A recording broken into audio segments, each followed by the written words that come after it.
So eto na nga po mga idol, Casimero Cuadro Alas nagparamdam na sa nalalapit na laban nila ni Naoya Inoue at Mayweather Promotion. Handang hawakan si Casimero para sa ikauunlad nito sa mga susunod na laban niya. And bago natin yung pag-usapan mga kaibigan, please huwag po munang kalimutan mag-like and subscribe and pahit ng notification bell. Maraming salamat po. So mga kaibigan, una natin pag-usapan, eto nga pong si Casimero Cuadro Alas, nag-post po muli siya sa kanyang social media account, sa kanyang Facebook page, which is eto na nga po yung sinasabi niya na muling mabubuhay ang boxing sa Pilipinas dahil nga yung sinasabi natin na magiging laban nga po nila ni Naoya Inoue ngayong nalalapit po na Disyembre. So marami nagsasabi baka daw hindi naman totoo. Well mga kaibigan, ayon po sa ating mga nakuhang updates ay kinumpirma yan ng World Boxing Organization na may budget na eto nga pong laban ni Casimero at Naoya Inoue.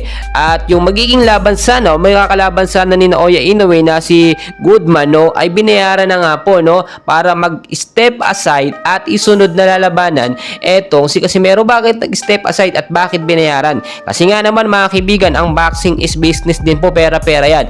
Mas malaki po kasi ang budget na nakalaan po dito kay Casimero at Naoya Inoue. Talagang milyon po yan, pinakamababa po dyan estimated is $15 million US dollar po yan mga kaibigan. Sa kabilang banda naman, ito naman pong Mayweather Promotion ay nakahandang opera nitong si Casimero Cuadro Alas na kanilang maging bata. Bakit po mga kaibigan? Kasi nga yung magiging laban daw sana nila ni Naoya Inoue posibleng mangyari po sa bansang Amerika.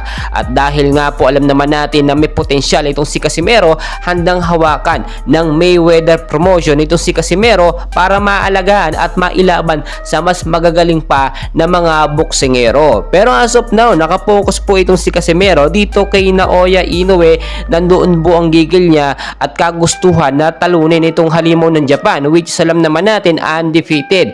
Kapag ka po kasi natalo ni Casimero itong si Naoya Inoue, world record. Talagang history na po yan mga kaibigan sa bansang Japan at eto lang si Casimero ang nakagawa nun. Kung sakaling po matuloy ngayong nalalapit na Disyembre. So hahawakan at posibleng magbigay ng offer ito nga pong Mayweather Promotion dito kay Casimero. Alam naman natin, tiba-tiba yan si Casimero at malaking pera, pero win-win situation po yan. Hype na hype po kasi at pinag-uusapan din sa bansang Amerika ito nga pong si Casimero na hindi lamang si Naoya Inoue ang kanyang posibleng makakalaban once na pumasok siya o patulan niya po itong Mayweather Promotion.